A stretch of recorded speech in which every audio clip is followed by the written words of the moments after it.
हजारों साल पहले मर चुका था और तेरी औलाद हर थोड़े टाइम बाद तुझे जमीन से खोद के निकाल लेती थी, बस इसलिए क्योंकि तू कभी बॉडी कल्टीवेशन का सबसे बड़ा मास्टर था। मरने के बाद भी तेरे बॉडी पर जो प्रोटेक्टिव एनर्जी थी वो सब कुछ साफ कर देती थी। उस वक्त फैमिली पर दुश्मनों का अटैक था।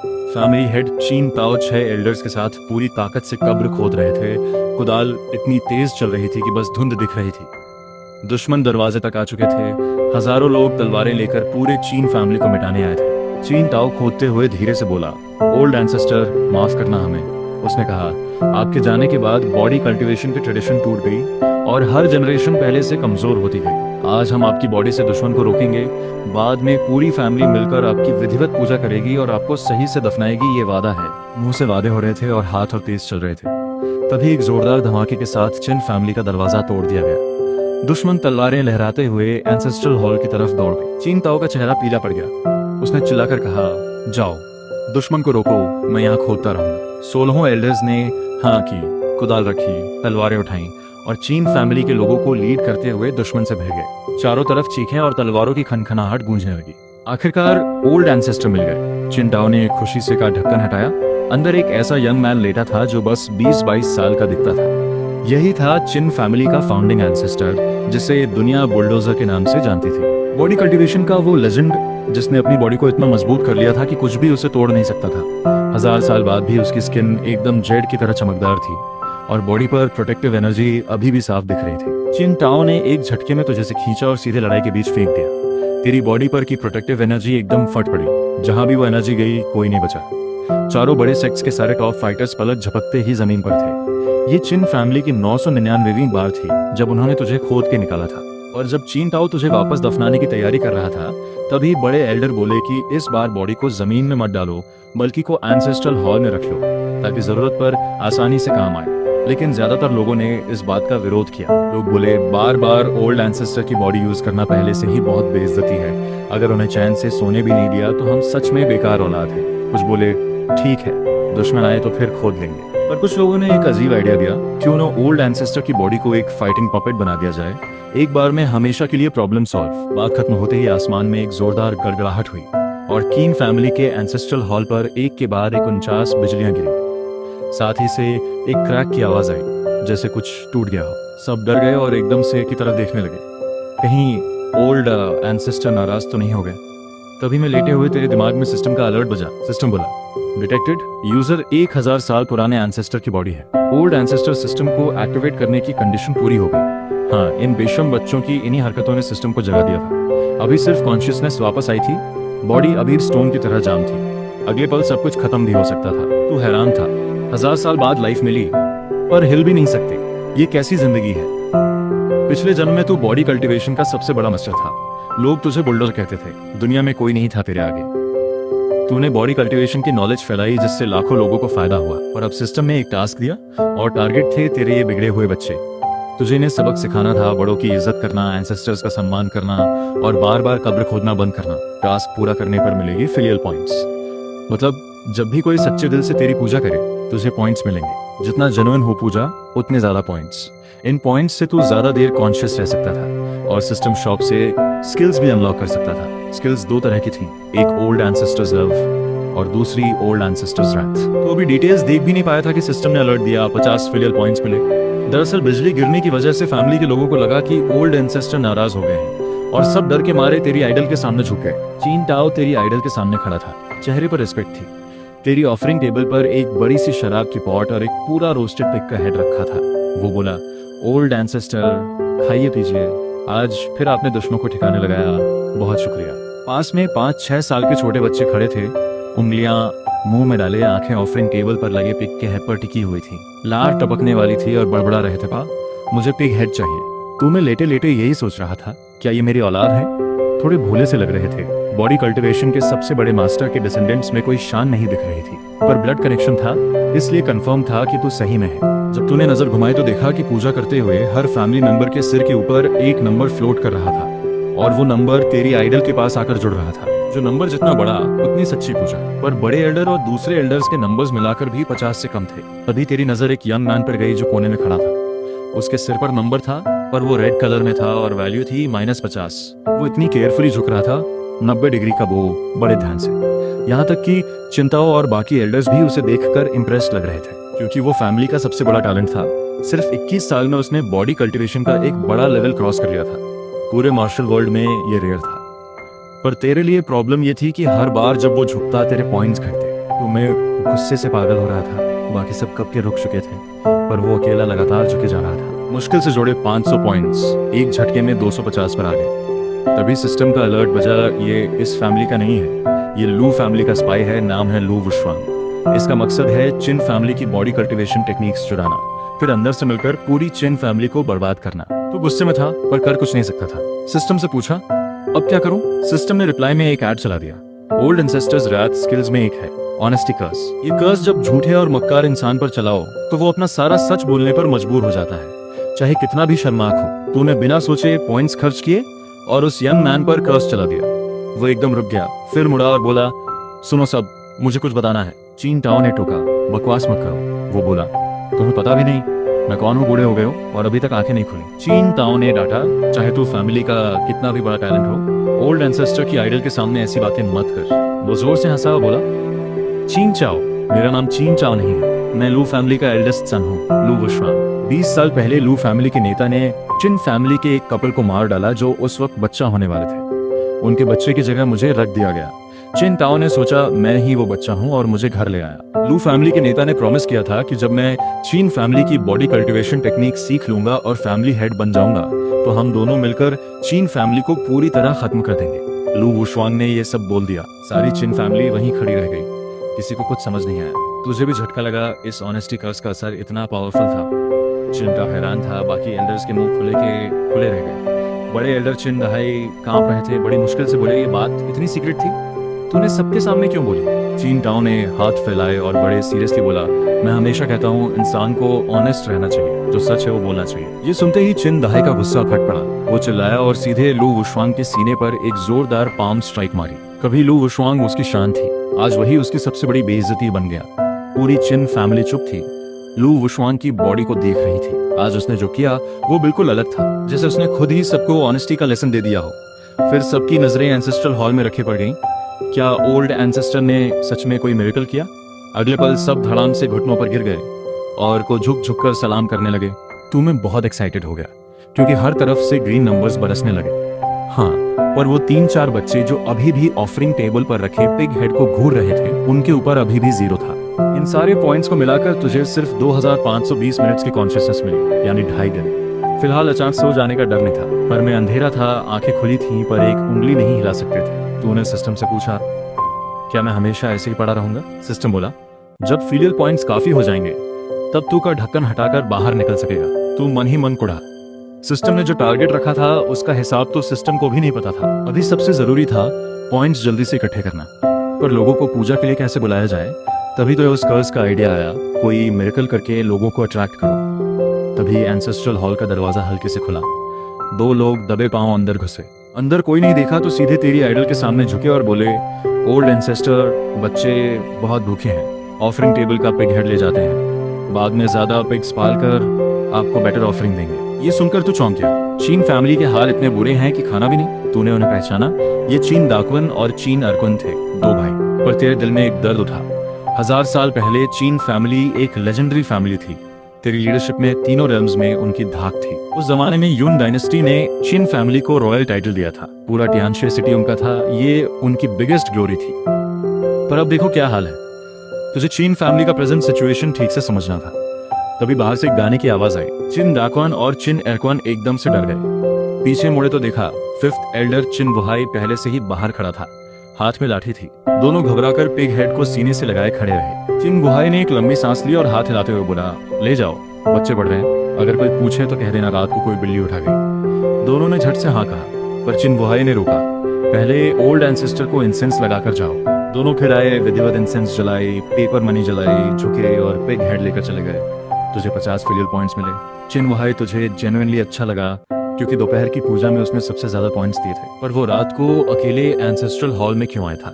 कीन वुहाई ने दीपक में तेल डाला, 3 इंसेंस स्टिक्स जलाई, झुका, माथा टेका, फिर धीरे से तेरे पर हाथ फेरा और पास की मैट पर बैठ गया। उसने कमर से एक लंबा हुक्का निकाला, दीपक से जलाया और धीरे धीरे पीने लगा। बोला, ओल्ड एंसेस्टर, चीन फैमिली हर साल पहले से बुरी होती जा रही है। लिडोंग आने वाला है पर अनाज स्टोरेज लगभग खाली है। बाहर का बिजनेस भी बंद हो गया। इस सर्दी में क्या होगा पता नहीं। उसने एक गहरी सांस ली, धुआं उड़ा। आपकी बॉडी से जो थोड़े पैसे मिले वो कहाँ पूरे पड़ते हैं। परसों सर्दी में 7 लोग मर गए थे, पिछले साल 6 गए। इस साल और कितने जाएंगे सोचकर डर लगता है। हम बॉडी कल्टीवेशन की फैमिली है और हम ठंड में मर रहे हैं। ये कितनी शर्म की बात है। अगर आपकी बॉडी ना होती तो हमें कब का खत्म कर दिया जाता। आज ओल्ड 4 गया, मुझसे बड़ी गलती हुई। अगर मैंने आपको इतने गहरे न दफनाया होता तो शायद वो बच जाता। ओल्ड 4, मुझे माफ कर। चिन वुहाई की आवाज रुक गई। पूरे एंसेस्ट्रल हॉल में उसकी जोरदार खांसी गूंजी। बहुत देर बाद शांत हुआ, वापस मैट पर बैठकर सांस लेता रहा। एंसेस्ट्रल रिकॉर्ड्स में लिखा है, आप चिन फैमिली के सबसे पहले एंसेस्टर हैं, अमर और सर्वशक्तिमान। अगर आप सच में कहीं हैं तो हम बच्चों को कोई रास्ता दिखाइए। चिन वुहाई पूरी तरह जमीन पर झुक गया। माथा बार बार फर्श से टकरा रहा था। वो रो रहा था, गला रुंध गया था, दिल में अंधेरा था। चीन फैमिली के फ्यूचर की कोई उम्मीद नजर नहीं आ रही थी। तू मैं लेट कर ये सब देख रहा था। 1000 साल में ऐसा क्या हुआ? इतनी बड़ी फैमिली इस हाल में कैसे आई? तुझे अंदाजा नहीं था कि मरने के बाद भी तेरी बॉडी फैमिली की रक्षा करती रही। चिन वुहाई का बोझ देखकर तुझे सच में चिंता हुई। ये आदमी डिप्रेशन में था और काफी गहरे। तूने बिना देर किए सिस्टम खोला, कुछ पॉइंट्स खर्च किए और एक स्किल अनलॉक की, ओल्ड एंसेस्टर्स लव, जिसका नाम था स्पिरिट बूस्ट कर्स। तूने वो कर्स चिन वुहाई पर चला दिया। चिन वुहाई को अचानक महसूस हुआ जैसे कुछ रोशन हो गया अंदर। एक अजीब कॉन्फिडेंस जाग उठी, दिमाग एकदम क्लियर लगा, बॉडी में एनर्जी आ गई। और सबसे बड़ी बात, एक सिंपल सी बात समझ में आई कि रोते हुए एक दिन काटना भी एक दिन है और मेहनत से एक दिन काटना भी एक दिन है। तो रोने में क्या फायदा? चिन वुहाई अभी बड़बड़ा रहा था पर उसकी आंखों में एक अलग चमक आ गई थी। वो जोर से हंसा, हा, ओल्ड एंसेस्टर ने जरूर कोई मिरेकल किया है। शुक्रिया ओल्ड एंसेस्टर। और फिर वो तुझे बार बार झुककर सलाम करने लगा। तभी एंसेस्ट्रल हॉल का दरवाजा धक्के से खुला। 6th एल्डर चिन वुहाई भागता हुआ अंदर आया। कपड़ों के बटन्स भी ठीक से नहीं लगे थे। वो सीधे चिन वुहाई के पास पहुंचा। चिन वुहाई को खुशी से हंसते देखकर चिन वुहाई का चेहरा सफेद पड़ गया। 5th ब्रदर, मुझे डराओ मत, तुम पागल तो नहीं हो गए? वो समझ नहीं पाया। चिन वुहाई खड़ा हो गया, पीले दांत दिखाते हुए बोला, अरे 6th, इस उम्र में भी इतने बेचैन रहते हो? फिर बोला, मैं अभी अभी समझा हूँ, जब तक जिंदगी है उम्मीद रखो, आगे देखो, सब कुछ पॉसिबल है। ये कहकर वो हंसते हुए, कोई गाना गुनगुनाते हुए एकदम खुश खुश चला गया। चिन वुहाई अकेला खड़ा रह गया। फिर अचानक तेरे के पास आकर जोर जोर से रोने लगा। दोपहर में 20 साल से छुपा एक स्पाई पकड़ा और रात को 5th एल्डर पागल हो गया। ओल्ड एंसेस्टर, बताइए क्या किन फैमिली का सच में अंत आ गया? तू मैं लेटे लेटे थक गया था। ये लोग कितने नेगेटिव हैं, सब डिप्रेशन में डूबे हैं। तूने बिना सोचे फिर पॉइंट्स खर्च किए और एक नई स्किल अनलॉक की, फाइटिंग स्पिरिट बूस्ट कर्स। अगले ही पल चिन वुहाई का पूरा बॉडी एक झटके से कांपा। अंदर से एक जबरदस्त एनर्जी उठी और पूरे बॉडी में फैल गई। हाँ, मर्द को ऐसे ही होना चाहिए, दिमाग ऊंचा और सीना चौड़ा। रोते रहने से क्या मिलता है? वो सोचने लगा कि वो पहले कितना यूजलेस था। फैमिली का एल्डर होकर भी बस रोता रहा। अब ये जिम्मेदारी उसे उठानी है। उसकी आंखें चमकने लगी। उसने मुट्ठी बांधी, हवा में लहराई और चिल्लाया, रियल मर्द रुकता नहीं, आज से मैं एक असली नेता बनूंगा। फिर वो तेरी आइडल के सामने झुका, 3 बार माथा टेका और बोला, शुक्रिया ओल्ड एंसेस्टर। आज के बाद मैं चिन वुहाई एक ऐसा इंसान बनूंगा जो पूरी फैमिली को आगे ले जाए। माथा टेककर वो सीना तान कर चला गया। तू मैं लेटे लेटे काफी खुश था। ओल्ड एंसेस्टर्स लव और ओल्ड एंसेस्टर्स रैथ, दोनों स्किल्स अलग अलग थी पर दोनों ही कमाल की थी। दोनों किसी इंसान की पर्सनालिटी, सोचने का तरीका और जीने का ढंग एकदम बदल देती थी। पर तुझे अचानक एक डाउट हुआ, ये कर्स कितनी देर तक काम करता है? तूने सिस्टम चेक किया तो पता चला फैमिली के बाहर के लोगों पर यह सिर्फ 2 घंटे काम करता है। पर चिन फैमिली के अपने लोगों पर कोई टाइम लिमिट नहीं है। जब तक तू खुद कर्स नहीं हटाता वो उसी स्टेट में रहेंगे। ये जानकर तो अंदर से बहुत खुश हुआ। रात बीती, सुबह की रोशनी धुंध को चीरते हुए तियानसे सिटी पर पड़ी। ये सिटी तियानसे आइलैंड पर बसी थी, युनजो के 13 रॉयल सिटीज में से एक। यहाँ बड़े बड़े फैमिलीज और पावरफुल क्लैंस रहते थे। 1000 साल पहले कीन फैमिली इस पूरी सिटी की इकलौती रॉयल फैमिली थी, सबसे ऊपर। पर आज कीन फैमिली बुरी तरह गिर चुकी थी। शहर के सबसे गंदे और उलझे हुए इलाके में सिमट गई थी। पूरी फैमिली में बस कुछ 100 लोग बचे थे। अगर ऐसे ही चलता रहा तो कुछ सालों में किन फैमिली का नाम ही मिट जाएगा। पर कल की लड़ाई के बाद पूरे ब्लैक स्ट्रीट में किन फैमिली का नाम गूंज उठा। लिंगहो सेक्ट, जेन वांग सेक्ट और कई और फैमिलीज के मिलाकर 1000 से ज्यादा टॉप फाइटर्स, सबके सब चिन फैमिली के हाथों खत्म हो गए। इसने सबको हिला दिया। अगली सुबह एंसेस्ट्रल हॉल का दरवाजा खुला। चिन ताओ 5 एल्डर्स के साथ आया। चिन वुहाई एकदम फ्रेश था, जैसे 10 साल जवान हो गया हो। चिन वुहाई तो और भी जबरदस्त था, कमर पर तलवार, आंखों में आग, बाकी चिंताओ, चिन दहाए, चिन अरहाए और चिन सनहाए वही पुराने अंदाज में थे, थोड़े ग्रम्पी। पांचों ने लाइन बनाई, इंसेंस जलाई, पेपर मनी जलाई, माथा टेका। तेरे फिलर पॉइंट्स में एकदम से 551 जुड़ गए। तो अंदर से हल्का हल्का फील करने लगा। फिर तूने चिंताओ और चिन दहाए पर ध्यान दिया। इन दोनों की फैमिली में सबसे ज्यादा इंपॉर्टेंस थी, खासकर चिंताओ की जो फैमिली हेड था, उसकी पावर होनी चाहिए। तू सोच ही रहा था कि चिंताओ अचानक तेरी आइडल के सामने घुटनों पर बैठ गया। अपने कपड़ों के अंदर से एक बंडल निकाला और बोला, ओल्ड एंसेस्टर, इस बार चीन फैमिली पर जो मुसीबत आई इसी चीज की वजह से थी। ये बहुत इंपॉर्टेंट है, कहीं रखना सेफ नहीं लगता, इसलिए हमने सोचा इसे आपके पास रखें। बात खत्म होते ही चीन दहाई बाकी 4 एल्डर्स के साथ तेरा का ढक्कन हटाने लगे। चीन वुहाई और चीन ल्यूहाई धीरे धीरे काम कर रहे थे और बड़बड़ा रहे थे। ओल्ड एंसेस्टर, माफ करना, पर चीन दा, चीन एर और चीन सान के लिए कोई ऐसी फीलिंग नहीं थी। एक ने तेरा हेड पकड़ा, एक ने कमर उठाई, एक ने टांगे, और तीनों ने एक साथ चिल्लाया, 1 2 जोर लगाओ। तू एकदम से पलट गया, पर पलटने में इतनी फोर्स लगी कि तेरे कपड़े फट गए, पीठ का बड़ा हिस्सा खुल गया। वहां मेरिडियन लाइंस दिख रही थीं, जो प्रोटेक्टिव एनर्जी के साथ हिल रही थी, जैसे अनगिनत छोटे लोग अंदर कल्टीवेशन कर रहे हो। बड़े एल्डर की नजर पड़ी और वो चिल्लाया, फैमिली हेड फैक्टोरियल, जल्दी आओ। ये चीन फैमिली की वो लॉस्ट टेक्निक है, सन्यांग बॉडी टेम्परिंग फॉर्मूला। चीन दाव दौड़ कर आया, जो कर देखने लगा। बाकी सब भी क्राउडेड हो गए। तू अंदर से बोर हो गया था। इतनी बार खोदा पर किसी ने नहीं देखा कि तूने अपनी पूरी जिंदगी की टेक्निक्स अपनी मेरिडियंस में लिख रखी। हटो सब, मुझे टच कर दो। चिंताओं ने सबको हटाया, धीरे से तेरी पीठ पर हाथ फेरा। थोड़ी देर में उसका चेहरा बदल गया। खुशी और एक्साइटमेंट से चिल्लाया, मुझे सन्यांग बॉडी टेम्परिंग फॉर्मूला का पाथ मिल गया, और यांग फिंगर भी। क्या ये वो लेजेंडरी बुलडोजर सीक्रेट टेक्निक है? जितना नीचे जाता उतना ज्यादा एक्साइटेड होता। आंखों में एक अजीब चमक। तू देख रहा था इस 80 साल के बुड्ढे को मुस्कुराते हुए, कालिज हाथों से तेरी पीठ पर हाथ फेर रहा था और नीचे की तरफ जा रहा था। तेरी पीठ में एक ठंडक दौड़ी। अरे, और नीचे गए तो अजीब लगेगा। चिन ल्यूहाई चिल्लाया, फैमिली हेड, थोड़ा साइड हो जाइए, मुझे भी ओल्ड एंसेस्टर को टच करना है। चिन टाओ खुशी से हट गया। चिन ल्यूहाई ने गहरी सांस ली, हाथ सावधानी से रखा और एकदम चौंका। सच में सन्यांग बॉडी टेम्परिंग फॉर्मूला है, और एक और फिस्ट टेक्निक भी। फिर बड़बड़ाया, पर यांग फिंगर कहाँ है? बुलडोजर सीक्रेट टेक्निक का कोई ट्रेस नहीं। चिन टाओ ने माथे पर बल डाला और बोला, ऐसा कैसे हो सकता है? उसने चिन ल्यूहाई को हटाया और खुद फिर हाथ रखा। एक लाइन पॉइंट करते हुए बोला, ये रहा। चिन ल्यूहाई ने फिर टच किया, पर कुछ नहीं मिला। उसने बाकियों से कहा, आप सब भी ट्राई करो। सब एल्डर्स ने बारी बारी हाथ लगाया, पर रिजल्ट अलग अलग था। किसी को ज्यादा मिला, किसी को कम। सब हैरान थे।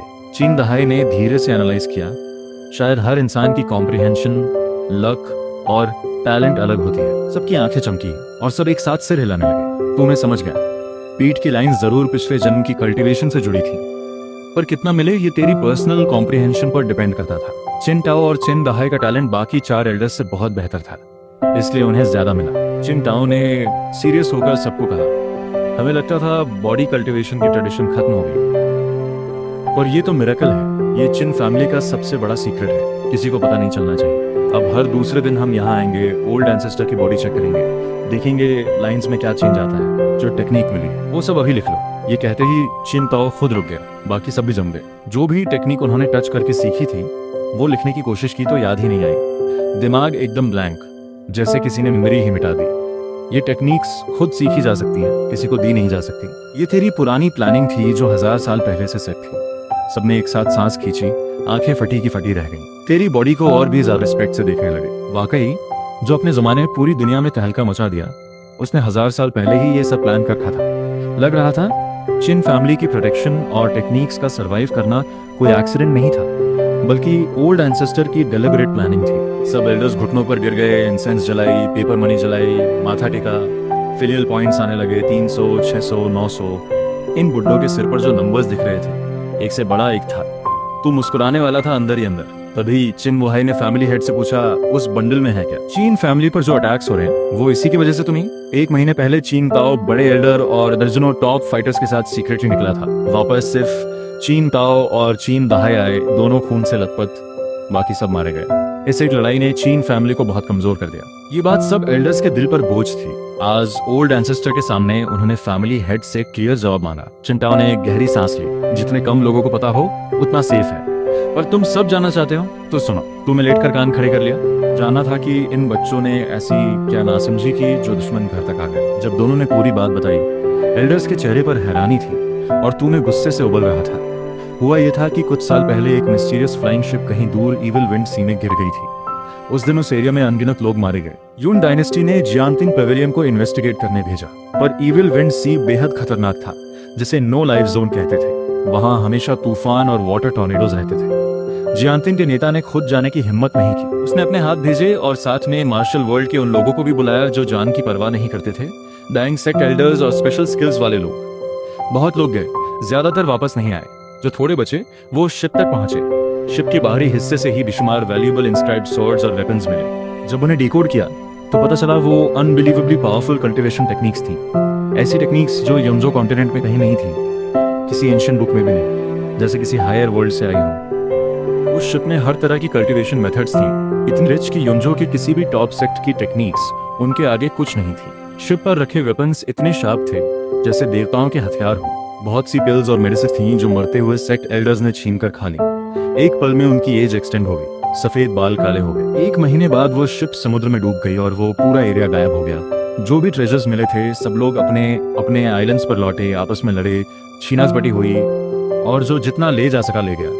कुछ सालों में कई मिस्टीरियस सेक्ट्स और फैमिलीज एकदम पावरफुल हो गए। यांगशी सिटी के 3 बड़े मार्शल फैमिलीज का राइज भी इसी से हुआ था। सबके पास उस शिप की टेक्निक, स्किल्स और वेपन्स थे। उसके बाद से अनगिनत लोग इविल सी में घुसते रहे उस शिप को ढूंढने। बड़े बड़े सेक्ट्स और पावरफुल फैमिलीज के फाइटर्स सब उस शिप के और ट्रेजर्स के पीछे थे। 1 महीने पहले किसी ने फिर उस शिप की लोकेशन डिस्कवर की, टियानसी आइलैंड से 3000 माइल्स दूर के समुद्र में। ये सुनते ही पूरा आइलैंड हिल गया। हजारों फाइटर्स दौड़ पड़े।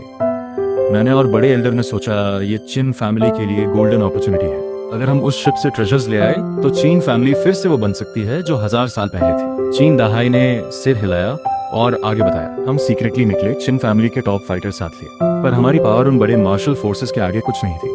तो हमने एक प्लान बनाया। एक सीसाइड इन पर पहले से poison wine, hidden weapons, poison smoke और ट्रैप्स बिछाए। मैंने इस प्लान का नाम रखा था ड्रैगन गेट इन प्लान। आखिरकार हमने लिंगो सेक्ट, जानोइंग सेक्ट और कई फैमिलीज के लोगों को मारा और उनसे शिप के ट्रेजर्स छीने। हमें लगा काफी सीक्रेटली किया, पर न्यूज लीक हो गई, इसीलिए वो लोग हमारे पीछे पड़ गए और हमारे घर तक आ गए। तू मैं ये सब सुनकर अंदर ही अंदर हिल गया। इन बच्चों ने जान पर खेल कर ये ट्रेजर्स लाए थे। चीन वुहाई और बाकी एल्डर्स भी हैरान थे। बंडल में 3 चीजें थीं। चीन टाओ ने बताया, एक उस शिप का आउटर एरिया मैप, एक टेक्निक स्क्रोल और एक जेड पेंडेंट। पर उसका चेहरा थोड़ा ऑकवर्ड था। मैप अभी काम का नहीं, टेक्निक की लैंग्वेज कोई नहीं समझता और जेड पेंडेंट भी किसी काम का नहीं लगता। ये सुनते ही सब एल्डर्स का मुंह उतर गया। चीन टाओ ने एक्सप्लेन किया, उस एंशिएंट स्क्रिप्ट को ट्रांसलेट करने के मेथड्स एग्जिस्ट करते हैं, पर वो सब बड़े फैमिलीज और टॉप सेक्ट्स के पास है। तभी दूसरे एल्डर ने पूछा, वो शिप अभी भी समुद्र में है? चीन टाओ ने हाँ कहा। हमारे हिसाब से जल्द ही एक बड़ा स्टॉर्म आएगा जिससे वो शिप कोस्ट पर आ सकती है, टियानसी आइलैंड के किनारे पर। ये सुनते ही एंसेस्ट्रल हॉल में एक हलचल मच गई। चेन ल्यूहाई ने कमर की तलवार पर हाथ मारा और एक्साइटेड होकर चिल्लाया, रियल मर्द रुकता नहीं। अगर वो शिप का खजाना हमारे हाथ लग गया तो चीन फैमिली का 1000 साल पुराना ग्लोई वापस आने से कोई नहीं रोक सकता। चीन दहाई जोर से हंसा। उसके चेहरे पर वो सारी उदासी गायब हो गई थी। बड़े एल्डर वाली अथॉरिटी वापस आ गई थी। इसीलिए मैं सजेस्ट करता हूँ, ओल्ड एंसेस्टर को एक फाइटिंग पपेट बनाओ। शिप एक्सप्लोर करते वक्त उन्हें साथ लो। उनकी बॉडी की प्रोटेक्टिव एनर्जी से कोई नहीं टिक सकता। उस शिप पर जो भी हो वो चिन फैमिली का होगा। चिन दहाई जितना ज्यादा बोलता उतना ज्यादा एक्साइटेड होता। वो तेरे के सामने झुका, कई बार माथा टेका। उसके सिर पर 700 फिलियल पॉइंट्स दिखे। तो बात तो शिप की थी, बाकी सबने भी अग्री किया। तो कोई अच्छा दिन देखकर चलते हैं।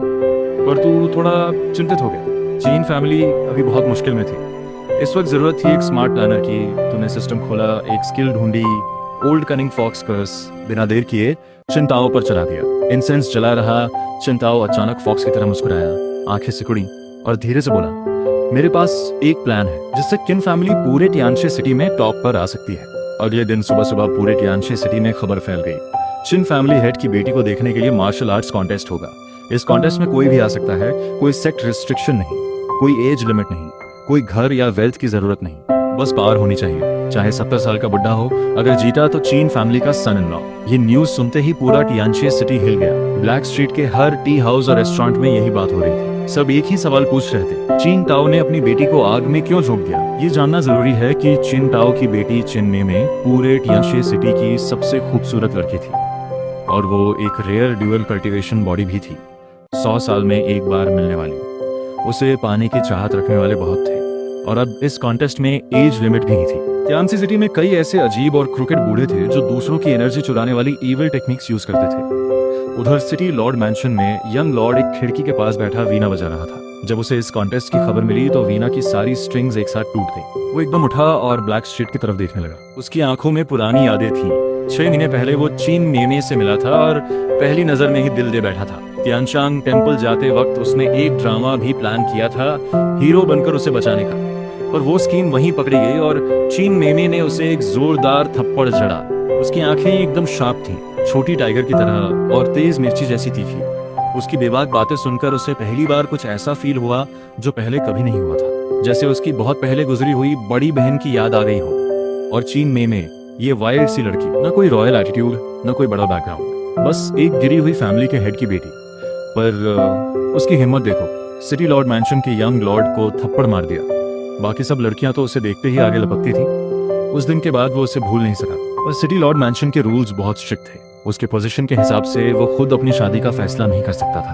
एक गिरी हुई फैमिली की लड़की से शादी तो बिल्कुल नहीं होने दी जाती। जब लिंगू सेक्ट और जियानवांग सेक्ट ने चीन फैमिली पर अटैक किया था तब उसने खुद को रोका था, पर अब ये कॉन्टेस्ट का नोटिस देखकर वो रुक नहीं पाया। सोचा कि उसकी चाहत वाली लड़की किसी बूढ़े की झोली में जाएगी और उसका दिल बेचैन हो गया। आखिरकार उसने एक झटके में 9 मंजिल ऊंची खिड़की से छलांग मारी, कुछ फ्लिप्स लिए और चीन फैमिली की तरफ दौड़ पड़ा। तो मैं लेटा था पर अंदर से हैरान था। उस ओल्ड कनिंग फॉक्स कर्स का असर इतना था। चीन ताओ पूरी तरह एक ओल्ड फॉक्स की तरह एक्ट कर रहा था। दोपहर से मुस्कुराता रहा, बड़ा मिस्टीरियस बना रहा। एल्डर्स ने पूछा, तुम मेमे के लिए कॉन्टेस्ट क्यों? उसने बस इतना कहा, राज बताना ठीक नहीं। किन मेमे खुद रोती हुई दौड़ी आई, घुटनों पर बैठ गई, गिड़गिड़ाई की डिसीजन बदल दो। पर चिंताओं ने न सिर्फ मना किया बल्कि एक थप्पड़ भी लगाया। कड़क आवाज में बोला, माँ बाप का फैसला है, तुझे बोलने का हक नहीं। फिर उसे कमरे में बंद करवा दिया। सब फैमिली मेंबर्स हैरान थे। 5 एल्डर्स चुप रहे। तू भी कुछ बोल नहीं पाया और तुझे भी चिन ताओ की प्लानिंग समझ नहीं आ रही थी। क्या सच में वो फैमिली के लिए अपनी बेटी सैक्रिफाइस कर सकता है या कोई और प्लान है उसके दिमाग में? चिन ताओ और एल्डर्स ने तुझे इंसेंस चढ़ाई, फिर रोज की तरह तेरी पीठ पर टेक्निक्स फील करने का सेशन शुरू हुआ। पर इस बार एक नया चेहरा था, चिन डोंगडोंग, चिन फैमिली की यंग जनरेशन का सबसे बड़ा टैलेंट। वो कुछ घंटे पहले आया था। चिन ताओ ने उसे पहले ही प्राइवेटली बता दिया था कि उसे स्पेशली ट्रेन करेंगे। फैमिली की एकमात्र क्विटी पिल भी उसे दे दी थी, जिससे वो क्विटी रेल्म के पीक पर पहुंच गया था। साथ ही बताया था कि ओल्ड एंसेस्टर की बॉडी में किन फैमिली की अल्टीमेट बॉडी कल्टीवेशन टेक्निक्स छुपी हैं। चिन डोंगडोंग को पहले से पता था कि ओल्ड एंसेस्टर की बॉडी 1000 साल बाद भी जवान है, कभी सड़ी नहीं। पर जब उसने हाथ लगाया तो जेन्युइनली चौंक गया। वाकई ओल्ड एंसेस्टर का कोई जवाब नहीं। 1000 साल हो गए, स्किन किसी 16 साल की लड़की से भी ज्यादा स्मूथ है। ये तो कमाल है। पीठ पर लाइंस बेहद कॉम्प्लेक्स और डीप थी। एक एक लाइन में टेक्निक का पाथ था जो प्रोटेक्टिव एनर्जी के साथ हिल रहा था। चिन डोंग ने धीरे धीरे उंगलियां फेरी और केयरफुली फील किया। कुछ ही देर में सन्यांग बॉडी टेम्परिंग फॉर्मूला, यांग फिंगर और डायरी फिस्ट तीनों उसके दिमाग में उतर आए। पर उसे लगा अभी और बाकी है और वो फील करता रहा। एंसेस्ट्रल हॉल में एल्डर्स चुपचाप खड़े इंतजार कर रहे थे। चिन डोंगडोंग की आंखें बंद थीं, चेहरे पर कभी हल्की मुस्कान, कभी कंफ्यूज्ड एक्सप्रेशन। सब अंदर ही अंदर नर्वस थे। ये कितनी टेक्निक समझ पाएगा? उसने काफी कम टाइम में बॉडी कल्टीवेशन शुरू की थी। मार्शल वर्ल्ड की उतनी डीप नॉलेज नहीं थी। धीरे धीरे वक्त बीतता गया। इंसेंस लगभग जलने वाला था। चिन डोंगडोंग का बॉडी हल्का सा हिला और उसने आंखें खोली। चिंटाओ ने पहले पूछा, क्या मिला? ओल्ड कनिंग फॉक्स कर्स में होने के बावजूद चेहरे पर एक्साइटमेंट और एंशियसनेस साफ दिख रही थी। बाकी एल्डर्स भी चिन डोंगडोंग को घूरने लगे। उसने एक गहरी सांस ली और धीरे से बोला, ओल्ड एंसेस्टर की मार्शल नॉलेज का कोई अंत नहीं, एकदम डिवाइन लेवल है। मेरी कैपेबिलिटी लिमिटेड है। मैं बस 3 टेक्निक समझ पाया, सन्यांग बॉडी टेम्परिंग फॉर्मूला, यांग फिंगर और डायरी फिस्ट। ये सुनते ही सब एल्डर्स की सांस रुक गई। चिन डोंगडोंग का टैलेंट सच में एक्सेप्शनल था। पहली बार टच किया और 3 टेक्निक समझ ली, इन बुढ़ों से कहीं ज्यादा। फिर एल्डर्स खुशी से हंसने लगे। बधाई हो फैमिली हेड, चीन फैमिली को एक असली टैलेंट मिल गया। चिन ताओ खुशी से मुस्कुराया। चिन डोंगडोंग ने विनम्रता से झुककर थैंक्स किया। जब एल्डर्स चले गए, चिन ताओ ने एंसेस्ट्रल हॉल का दरवाजा बंद किया। चेहरे पर वो कनिंग फॉक्स वाली स्माइल आ गई। छोटे बदमाश, मुझसे छुपाना सीख गया? बता और क्या मिला? चिन डोंगडोंग के दिल में एक झटका लगा। फैमिली हेड से कुछ नहीं छुपता। उसने ऑनेस्टली बताया, एक और टेक्निक मिली है, नाम है जियोचोंग मिरर। इसमें पावर लेयर बाय लेयर बढ़ती है, मैक्सिमम 9 गुना तक। चिन ताओ की सांस एक पल के लिए रुकी। तू भी मैं शॉक में था। चिन डोंगडोंग को तेरी ग्रेटेस्ट सीक्रेट टेक्निक मिल गई थी। उसी जियोचोंग मिरर से तूने और अपनी बुलडोजर सीक्रेट टेक्निक से मिलाकर पूरी मार्शल वर्ल्ड को कॉन्कर किया था। तभी बाहर से एक फैमिली मेंबर भागते हुए आया। फैमिली हेड यंग मिस के कमरे में सिटी लॉर्ड मैंशन का यंग लॉर्ड आ गया। असली जाल में आ गई। चिन ताओ के होठों पर हल्की सी स्माइल आई। चिन डोंगडोंग का चेहरा एंग्शियस हो गया। चिन ताओ ने ये सब देख लिया। क्या तू अपनी कजिन सिस्टर को लाइक करता है? चीन ताओ ने एकदम शार्प नजरों से पूछा। चीन डोंगडोंग की आंखों में एक पल के लिए घबराहट आई, फिर उसने हाथ हिलाए। फैमिली हेड, मजाक मत करो, वो मेरी कजिन सिस्टर है, ऐसा कैसे सोच सकता हूँ? बस वो तियान बहुत फ्लर्टेशियस है, रोमांटिक स्पॉट्स पर घूमता रहता है, मुझे डर है कि वो कजिन सिस्टर की रेपुटेशन खराब करेगा। चीन ताओ ने मीनिंगफुल तरीके से सिर हिलाया। ठीक है, तो जा कजिन सिस्टर को वेल प्रोटेक्ट करना। जी मैं अभी जाता हूँ। चीन डोंगडोंग दौड़ता हुआ बाहर निकल गया। चीन ताओ ने उसे जाते देखा और धीरे से बोला, बेचारा, उसे नहीं पता कि वो एक्चुअली उसकी रियल सिस्टर है। जब वो लव, पेन और लॉस से गुजरेगा और सब सच समझेगा, तब वो एक्चुअली बड़ा होगा। तब उसकी स्टेट ऑफ माइंड वो लेवल टच करेगी जो यूएई रेल्म के लिए चाहिए। तो मैं ये सब सुन रहा था और चिन डोंगडोंग के लिए अंदर से वरीड हो गया। चिन ताओ का प्लान अगर सफल हुआ तो चिन डोंगडोंग एक ट्रू मार्शल जीनियस बनेगा, पर अगर फेल हुआ तो वो टूट जाएगा, शायद कल्टिवेशन भी बर्बाद हो जाए। अब तुझे ओल्ड कनिंग फॉक्स कर्स वाले चीन ताओ से थोड़ा डर लगने लगा। उसने इतना डीप प्लान बनाया था। चीन मेमे और सिटी लॉर्ड मैंशन के यंग लॉर्ड की शादी करवाकर सिटी लॉर्ड मैंशन से अलायंस बनाया। साथ ही चीन डोंगडोंग को एक रियल मार्शल जीनियस बनाने का रास्ता बनाया। एक तीर से दो निशाने। तू अंदर से तालियां बजाना चाहता था, पर अभी बस एक उंगली हिल सकती थी। तूने उस बूढ़े फॉक्स को मिडिल फिंगर दिखाई। उधर सांस फुलाते चिन डोंगडोंग आखिरकार उस बिल्डिंग के नीचे पहुंचा। ऊपर से वीणा बजने और बातों की आवाजें आ रही थी, जिसे सुनकर वो काफी अनकंफर्टेबल था। तभी उसने जोर से 2 बार खांसा। ऊपर की हंसी एकदम बंद हो गई। चिन डोंगडोंग के चेहरे पर एक सैटिस्फाइड स्माइल आई, पर अगले ही पल उसका चेहरा डार्क हो गया। ऊपर की बत्ती बुझ गई और पर्दा खिंच गया। अंदर क्या हो रहा है? लाइट क्यों बुझाई, कर्टन क्यों खींचा? चिन डोंगडोंग का दिमाग घूमने लगा। वो रुक नहीं पाया, सीढ़ियां चढ़ा और जोर से दरवाजा खोला, पर अंदर कोई नहीं था। वो अकेला खड़ा था अपनी ही स्टुपिडिटी पर। पछतावा हो रहा था कि नीचे ही रहना था और ध्यान रखता। उसने मुड़कर देखा, बिल्डिंग के दूसरी तरफ की खिड़की खुली थी।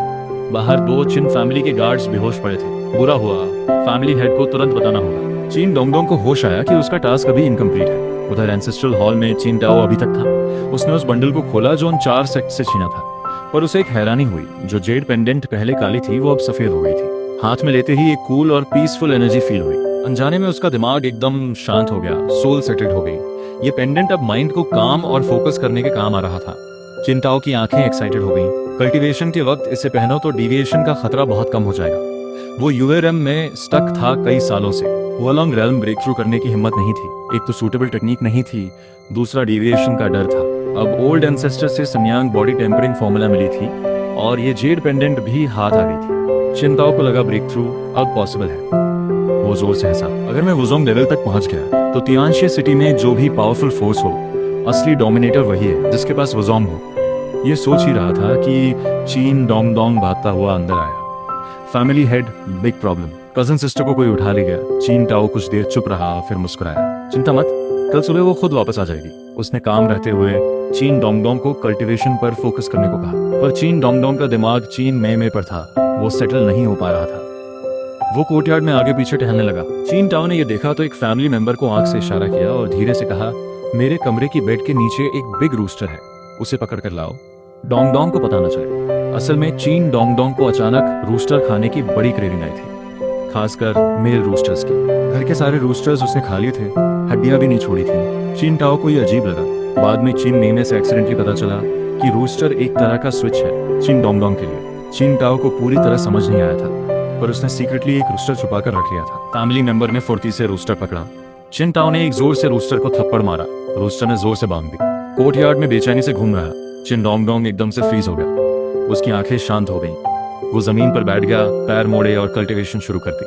चिन ताओ हैरान होकर बोला, वाकई काम करता है। फिर हल्की हंसी के साथ बोला, अगर चिन मेमे ये सीक्रेटली न बताया होता तो मैं बिलीव ही नहीं करता कि एक रूस्टर किसी की कल्टीवेशन को कंट्रोल कर सकता है। उसने तेरी की तरफ देखा और सोचा, शायद ओल्ड एंसेस्टर ने सच में कोई मिरेकल किया। ये सब एक्चुअली तेरी प्लानिंग थी। तूने सिस्टम से डिस्कवर किया था कि चिन डोंगडोंग का टैलेंट तो एक्सेप्शनल है, पर वो बहुत लेजी है। इसलिए 15 दिन पहले तूने उस पर रूस्टर कल्टीवेशन ट्रिगर कर्स चला दी थी। जब भी वो रूस्टर की बांग सुनता, ऑटोमेटिकली कल्टीवेशन शुरू हो जाती। इसी की वजह से वो यंग जनरेशन के टॉप में आ गया था। चीन ताओ तेरी पर हाथ फेरते हुए सोचने लगा। जब से को एंसेस्ट्रल हॉल में रखा गया था, चीन फैमिली में बड़े बदलाव आए थे। पहले वो लू फैमिली का स्पाई खुद ही सच बोल गया और वो भी ऑनेस्टी का लेक्चर देते देते। फिर हमेशा उदास रहने वाले चिन बुहाई ने अचानक बड़े बाल बनाए और पूरी फैमिली को साथ लेकर ट्रेनिंग करने लगा। डरपोक चिन लियोहाई अब कॉन्फिडेंट था और चिन फैमिली का स्वॉर्ड स्क्वाड बना रहा था। और अब हमेशा खाने सोने में बिजी रहने वाला किन डोंगडोंग भोर होते ही उठकर मेडिटेशन करने लगा था। चीन ताओ को खुद पर यकीन नहीं आ रहा था। वो हंसते हुए बोला, ओल्ड एंसेस्टर, आज रात मैं क्लोज डोर कल्टीवेशन करूंगा। अगर आप सच में ऊपर हैं तो मुझे आशीर्वाद दो। उसने तुझे एक लास्ट इंसेंस स्टिक जलाई, जेड पेंडेंट हाथ में लिया और सीक्रेट चेंबर में चला गया। तुझे 800 फिलियल पॉइंट्स मिले। तू में एकदम खुश हो गया। मेरा अच्छा बच्चा, इतनी सच्ची दुआ की, ओल्ड एंसेस्टर तुझे जरूर प्रोटेक्ट करेगा। तूने उस पर एक ब्लेसिंग कर्स लगा दिया। सीक्रेट चेंबर में चिन ताओ बैठ गया, आंखें बंद की, पर चेहरे पर टेंशन थी। 1 साल पहले उसने ब्रेक थ्रू की कोशिश की थी, डिविएशन हो गई थी, मौत के करीब पहुंच गया था। वो स्कार अभी भी था। वो मौत से नहीं डरता था, पर चिन फैमिली को अकेला छोड़ने से डरता था। अभी चिन फैमिली के लिए सबसे क्रिटिकल टाइम था। एक गलत कदम और सब बर्बाद। वो मिस्टीरियस शिप कभी भी तियानशी आइलैंड की कोस्ट पर आ सकती थी। सीक्रेट रेल्म भी जल्द खुलने वाला था। उसे यूएरएम तोड़ना ही होगा। चिन फैमिली को वुजोंग लेवल का वॉरियर चाहिए था। ये सब सोचकर चिंताओं ने गहरी सांस ली और कल्टीवेशन शुरू करने वाला था। तभी अचानक उसके बॉडी में एक ठंडी वेव दौड़ी। एक अजीब और स्ट्रॉन्ग कॉन्फिडेंस सर्ज हुई। क्या हुआ अचानक? ये कॉन्फिडेंस कहाँ से आई? वो हैरान था, पर वो कॉन्फिडेंट फीलिंग बढ़ती ही जा रही थी। चिन ताओ ने गहरी सांस ली, सन्यांग बॉडी टेम्परिंग फॉर्मूला स्टार्ट की और ब्रेक थ्रू की कोशिश की। टेक्निक शुरू होते ही बॉडी में कुछ हुआ। अगले ही पल उसके बॉडी से एक पावरफुल ऑरा निकला, जिसमें एक फेंट ग्रैंड मास्टर लेवल का प्रेशर था। ये वुजोंग लेवल है? मैं ब्रेक थ्रू कर गया? चिन ताओ हैरान था। उसने एक भी पूरा साइकिल कंप्लीट नहीं किया था और ब्रेक थ्रू हो गया। उसने कंफ्यूज होकर एक पाम स्ट्राइक चलाई। एक व्हाइट लाइट निकली, साथ में ड्रैगन्स रोर जैसी आवाज। सच में होलोंग रेल्म में ब्रेक थ्रू हो गया था। और जो उसे और भी शॉक किया वो ये कि वो डायरेक्टली वुजोंग पीक लेवल पर था। वो अपना हाथ देखता रहा। मार्शल कल्टीवेशन में हर ब्रेक थ्रू बेहद मुश्किल होता है, पर एक बार हो जाए तो सेम लेवल में कोई नहीं टिक सकता। किन फैमिली को फाइनली ग्रैंड वुजोंग मिल गया था। किन ताओ बहुत एक्साइट था, पर ब्रेक थ्रू के वक्त जो अजीब चीजें हुई वो उसे थोड़ा पजल्ड कर रहे थे। क्या ओल्ड एंसेस्टर ने सच में मिरेकल किया? वो मौत खुला रह गया? काफी देर तक बस यही सोचता रहा। फिर एकदम उठा, चेंबर से बाहर निकला, सीधे एंसेस्ट्रल हॉल पहुंचा, घुटनों पर बैठ गया और तेरी आइडल के सामने पूरी सिंसियरिटी से झुकने लगा। चिन ताओ का एक्सप्रेशन बेहद जेन्युइन था। आंखों में एक्साइटमेंट भी थी और डीप रिस्पेक्ट भी। वो बार बार झुक रहा था। उस मोमेंट में तेरे लिए उसकी आवाज सच में पीक पर थी। तूने देखा, उसके सिर पर 3000 फिलियल पॉइंट्स। तू अंदर से बहुत खुश था। इस बच्चे पर मेहनत वेस्ट नहीं हुई। और तूने जल्दी से उस पर लगा हुआ स्मूथ सीलिंग कर्स हटा लिया और नया ओल्ड कनिंग फॉक्स कर्स लगा दिया। तुझे लगा पूरी फैमिली की ग्रोथ के लिए एक ऐसा फैमिली हेड चाहिए जो एक्सपीरियंस्ड हो, स्मार्ट हो और जरूरत पड़ने पर कुछ भी करने में नहीं हिचके। चिन ताओ जो बो कर रहा था, उसका हाथ एक पल के लिए रुक गया। उसकी आंखों में एक गोल्डन फ्लैश आई और धीरे धीरे वो फॉक्स वाली स्माइल वापस आ गई। तभी बाहर से तेज कदमों की आवाजें आई। चिन ताओ ने एक पल में सिचुएशन रीड की, खुद अपना होंठ काटा, मुंह के कोने से खून बहने लगा। साथ ही उसने अपनी एनर्जी को अंदर दबाया, चेहरा पीला पड़ गया और वुजोंग लेवल की ऑरा कंप्लीटली हाइड कर ली। बाहर से किन दहाई कई एल्डर्स और एक बड़ी तादाद में फैमिली मेंबर्स के साथ आया। जब उन्होंने किन ताओ को एंसेस्ट्रल हॉल में घुटनों पर देखा, सबके दिल में एक धक्का लगा। क्या फैमिली हेड का ब्रेक थ्रू फिर फेल हो गया? बॉडी कल्टीवेशन में ब्रेक थ्रू में कम से कम कुछ घंटे लगते हैं, पर चिन ताओ को क्लोज डोर में गए अभी आधा घंटा भी नहीं हुआ था। फैमिली हेड ठीक तो हो? चिन ताओ ने आवाज सुनकर मुड़ा। चेहरा पीला, एनर्जी वीक, मुंह के कोने पर खून। चिन दहाई और बाकी सबके चेहरे पर टेंशन आ गई। ये क्लियरली ब्रेक थ्रू फेल होने के साइंस थे। चिन दाओ ने अपनी कनिंग स्माइल हटाई और कांपती आवाज में बोला, इस जिंदगी में शायद यूए रेल्म नहीं तोड़ पाऊंगा। चिन डोंगडोंग भी ये खबर सुनकर दौड़ाया, वरीड चेहरे के साथ उसे संभाला, आंखों में आंसू। उस बेकार रूस्टर की वजह से रात भर सो नहीं पाया, न कजन सिस्टर को बचा सका, न फैमिली हेड का ख्याल रख पाया। चिन ताओ ने चिन डोंगडोंग को देखकर एक वीक स्माइल दी। डोंगडोंग आ गए। चिन डोंगडोंग ने हाथ हिलाए। फैमिली हेड, पहले कुछ मत बोलो, चिकन सूप पियो, ताकत आएगी। उसने पीछे इशारा किया।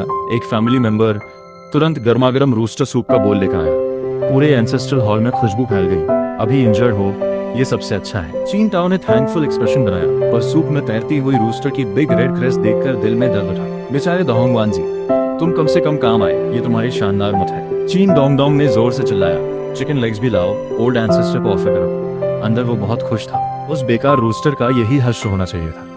फैमिली मेंबर 2 अच्छे चिकन लेग्स लेकर आया, ऑफरिंग टेबल पर रखे और फिलियल पॉइंट्स में 500 जुड़ गए। तू मैं खुश था, पर दोनों चिकन लेग्स को देखकर कुछ ऑकवर्ड फील हुआ। तुझे अंदाजा नहीं था कि चिन डोंगडोंग इस तरह उस कर्स को ब्रेक करेगा। चिन ताओ ने सबको बाहर भेजा, सिर्फ एल्डर्स को रोका। एल्डर्स सब सैड चेहरे लिए थे। चिन वहे ने भी हुक्का निकाल लिया।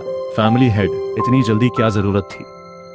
पर अगले ही पल चिन ताओ की एक्टिंग गायब हो गई। उसने अपनी एनर्जी रिलीज की। एक पावरफुल वुजोंग लेवल की ओर निकली। एल्डर्स अपनी जगह से पीछे हट गए। चिन यरहाए हैरानी से चिल्लाया, ये वुजोंग लेवल है और ग्रैंड वुजोंग भी। फैमिली हेड ने ब्रेक थ्रू कर ली। एल्डर्स एक्साइटेड होकर घेर लिया। चिन ताओ की ऑरा को केयरफुली फील किया। वो ऑरा वास्ट और पावरफुल थी। उसमें एक फेंट प्रेशर भी था। सच में ग्रैंड वजोंग और नॉर्मल ग्रैंड वजोंग से भी बेहतर। चिन दाहाई सबसे ज्यादा शॉक था। इन सब में उसकी और चीन ताओ की लेवल सबसे क्लोज थी, पर चीन ताओ उससे पहले ग्रैंड वजोंग बन गया। तुमने ब्रेक थ्रू कैसे की? चीन ताओ ने मिस्टीरियस स्माइल दी और ओल्ड एंसेस्टर की आइडल की तरफ इशारा किया। ओल्ड एंसेस्टर का आशीर्वाद था। चिन दाहाई ने आईब्रो उठाई, क्लियरली बिलीव नहीं किया। उसे लगा चिन ताओ कुछ छुपा रहा है। चिन ताओ ने एनकरेज किया, आज ओल्ड एंसेस्टर का आइडल बहुत पावरफुल लग रहा है, तुम सब भी ट्राई करके देखो। उसे खुद भी लग रहा था कि ब्रेक थ्रू में कुछ अजीब था। वो चाहता था कि बाकी एल्डर्स भी ट्राई करें ताकि उसका गेस कंफर्म हो। चिन दाहाई और बाकी थोड़े डाउटफुल थे, पर बोले ठीक है, ट्राई करने में क्या जाता है। चिन ताओ ने थोड़ा और एनकरेज किया।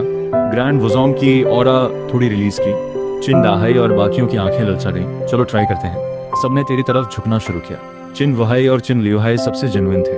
वो पहले से ही तुझसे डरते थे। जब भी तुझे खोद कर निकालते, बाद में ये दोनों सबसे गहरे दफनाते थे। इस बार तो इन्होंने कमर 180 डिग्री तक झुकाई, माथा टेका तो फ्लोर पर धड़ाम की आवाज आई, जैसे पूरी बॉडी से जमीन में घुसना चाहते हो। तूने देखा दोनों के ऊपर 2-3 हजार फिलियल पॉइंट्स। तू अंदर से बहुत सेटिस्फाइड था, पर जब चिन दहाई, चीन अरहाई और चीन सनहाई को देखा तो मूड खराब हो गया। तीनों की कमर सीधी थी, झुके तो बस 60 डिग्री, माथा टेकना तो बस सिर हिलाने जैसा था, बिल्कुल कैजुअल। तूने देखा तीनों के ऊपर से बस 30 पॉइंट्स। तू अंदर से भाग उठा। चीन ताओ से भी रहा नहीं गया। उसने टोका, अगर सच में ब्रेक थ्रू चाहते हो तो दिल से करो। फिर की तरफ देखते हुए बोला, ओल्ड एंसेस्टर ऊपर से सब देख रहे हैं। उसने स्पेशली चीन दाहाई, चीन एरहाई और चीन सेनहाई की तरफ एक मीनिंगफुल नजर डाली, पर तीनों ने ज्यादा केयर नहीं किया। पूजा खत्म की और सीधे सीक्रेट चेंबर में घुस गए। तूने पांचों का एटीट्यूड साफ देख लिया था। चीन वुहाई और चीन ल्यूहाई जेन्युइन थे। तूने उन दोनों पर स्मूथ सेलिंग कर्स लगा दिया। बाकी 3 बूढ़ों को, जब ओल्ड एंसेस्टर को रिस्पेक्ट नहीं करते तो ओल्ड एंसेस्टर का आशीर्वाद कहां से मिलेगा? तू गुस्से में था। तूने उन तीनों पर सीधे रेस्टलेस माइंड कर्स लगा दिया। देखते हैं कैसे शांति से कल्टीवेशन करते हैं। डेविएशन तो नहीं करूंगा, पर इतना तो बनता है। ओल्ड एंसेस्टर का भी तो कोई एटीट्यूड है। चीन वुहाई और चीन ल्यूहाई दोनों यूए रेल्म के पीक पर थे। अब दोनों एक्साइटेड थे। उन्होंने ब्रेक थ्रू की कोशिश की। धीरे धीरे ओल्ड एंसेस्टर का आशीर्वाद मांगा, पर एक्साइटमेंट की वजह से एनर्जी सेटल नहीं हो रही थी। काफी देर बैठे रहे, लग रहा था इस बार ब्रेक थ्रू नहीं होगी। तभी अचानक दोनों के बॉडी में एक जोल्ट आई। एनर्जी तेजी से सर्कुलेट हुई और धड़ाम, दोनों ने एक साथ ब्रेक थ्रू की। वजोंग लेवल में एंटर किया। अक्यूमुलेटेड एनर्जी कम थी, इसलिए ग्रैंड वजोंग तक नहीं पहुंचे, पर फिर भी दोनों बहुत खुश थे। तियानसे सिटी में वजोंग लेवल का मतलब था फर्स्ट क्लास फाइटर। दोनों चेंबर से निकले, एंसेस्ट्रल हॉल में आए, तेरी आइडल के सामने माथा टेका, इंसेंस जलाई और थैंक यू बोलते रहे। दोनों के ऊपर से 4-4 हजार फिलियल पॉइंट्स आए। उधर बाहर चिन दहाई, चिन अरहाई और चिन सनहाई वापस आए। तीनों के सिर झुके थे, चेहरे पर उदासी। साफ था कि ब्रेक थ्रू फेल हुई। तभी उन्होंने चिन वुहाई और चिन ल्यूहाई को खुशी से नाचते कूदते देखा। तीनों रुक गए। चिन दहाई कुछ बोलने वाला था कि तभी उसे दोनों की ऑरा फील हुई। तुमने ब्रेक थ्रू कर ली? चिन दहाई की आवाज कांप रही थी, आंखें बड़ी हो गई थी। चिन अरहाई और चिन सनहाई भी स्टंट थे। एंसेस्ट्रल हॉल में चिन ताओ ने देखा और सिर हिलाया। ओल्ड एंसेस्टर को ब्लेम मत करो कि उन्होंने फेवर किया। जब तुम पूजा कर रहे थे तो कितने जेन्युइन थे, ये तुम खुद जानते हो। तीनों ने मुंह खोला, कुछ बोलना चाहा, पर एक शब्द नहीं निकला। ये लॉजिक सुनने में कितना भी वियर्ड लाज, पर कोई जवाब नहीं था। चिन ताओ की आंखों में अभी भी सस्पिशन था। तभी तूने में धीरे से थोड़ी सी प्रेशर रिलीज की। हाल ही में जैसे जैसे फिलियल पॉइंट्स बढ़े थे, तेरी सोल बॉडी भी स्ट्रॉन्गर हुई थी। 7 स्टार सोल लेवल की प्रेशर, चाहे थोड़ी सी ही हो। एंसेस्ट्रल हॉल का पूरा एटमॉस्फेयर इमीडिएटली हैवी हो गया। सबसे ज्यादा पावरफुल चिन ताओ ने पहले फील किया। हॉल में एकदम से दबाव आ गया। वो फिर से तेरे आइडल की तरफ देखने लगा, पांव कांपे और धड़ाम से घुटनों पर गिर गया। चीन दाहाई की नजर में तेरी आइडल अचानक बेहद मैजेस्टिक लगने लगी। इंसेंस का धुआं जो ऊपर उठ रहा था, उसमें एक डिवाइन फील था। उसके अंदर एक अनईजी फीलिंग पैदा हो गई। चीन दाहाई का माथा पसीने से भीग गया। उसने जल्दी से इंसेंस जलाई और बोला, ओल्ड एंसेस्टर, हम बेकार बच्चों को माफ करना। चीन अरहाई और चीन सानहाई भी तुरंत फॉलो किए। तीनों के ऊपर से 3-3 हजार से ज्यादा फिलियल पॉइंट्स आए। तूने में एक कोल्ड स्माइल दी। अब याद आया, पहले क्यों नहीं आई? ओल्ड एंसेस्टर इतनी इजीली नहीं मानता, पर पूजा के बाद तीनों वहां रुके। चीन दहाई ने एक आइडिया दिया, अगर ओल्ड एंसेस्टर की पूजा से ब्रेक थ्रू होती है तो क्यों ना पूरी फैमिली को यहाँ बुलाएं। चीन वुहाई ने तुरंत मना किया, अगर बात बाहर गई तो बहुत बड़ा नुकसान होगा। चीन दहाई ने बहुत आर्ग्यू किया, पर चीन वुहाई और चीन ल्यूहाई ने नहीं माना। फिर चीन दाहे ने अलग तरीके से बात रखी। अगर सारे फैमिली मेंबर्स स्ट्रॉन्गर हो गए तो चीन फैमिली एक झटके में बहुत पावरफुल हो जाएगी। कहते हुए उसने तेरी आइडल को एक बड़ा बो किया। फिर जोड़ा, जब हम स्ट्रॉन्ग और रिच हो जाएंगे तो ओल्ड एंसेस्टर के लिए बेस्ट इंसेंस और सबसे एक्सपेंसिव ऑफरिंग्स लाएंगे। उस साइड भी आपके लिए कुछ अच्छा अरेंज होगा। चिन वुहाई और चीन लियू हाई सुनकर रुक गए। चीन दहाई तो ओल्ड एंसेस्टर की भलाई के लिए बात कर रहा था, इसे कैसे मना करे। वह सबकी नजर चिंताओं पर गई। वो आगे पीछे टहल रहा था, कुछ सीरियसली सोच रहा था। एंसेस्ट्रल रिकॉर्ड्स में लिखा है कि ओल्ड एंसेस्टर की 7 वुमेन थी। पहली की कैरेक्टर ठीक नहीं थी, ओल्ड एंसेस्टर के साथ रात बिताई और फिर किसी और से बच्चा हो गया। दूसरी बहुत रेस्टलेस थी, रोज ओल्ड एंसेस्टर को फाइट के लिए चैलेंज करती थी। आखिर में खुद को बंद कर लिया और एंशिएंट टूम सेट डिक्लेयर कर दिया। कहा कि जब तक ओल्ड एंसेस्टर को हराने की टेक्निक नहीं बनाएगी, जीवन भर बाहर नहीं निकलेगी। तीसरी की पहले से शादी थी। उस रात पूरा मिसअंडरस्टैंडिंग था। टूमे ये सुनकर अंदर से बिल्कुल फ्रोजन हो गया। चिन टाओ ने एक लंबी सांस ली। ओल्ड एंसेस्टर भी इंसान थे। हर इंसान की कुछ जरूरतें होती हैं। शायद उनके लिए पेपर मनी के साथ कुछ पेपर वुमेन फिगर्स भी जलाएं ताकि उस साइड भी कंपनी हो। चिन ताओ की आंखों में एक डिटर्मिनेशन आई। उसे लगा चिन फैमिली को जल्दी स्ट्रांग होना है। उसने डिसाइड किया कि जो भी फैमिली मेंबर्स किसी लेवल पर स्टक हों, उन सबको बुलाएगा। साथ में एक स्पेशल पिल भी देने का प्लान बनाया। अगली सुबह जैसे ही रोशनी आई, एंसेस्ट्रल हॉल के सामने सैकड़ों फैमिली मेंबर्स खड़े थे।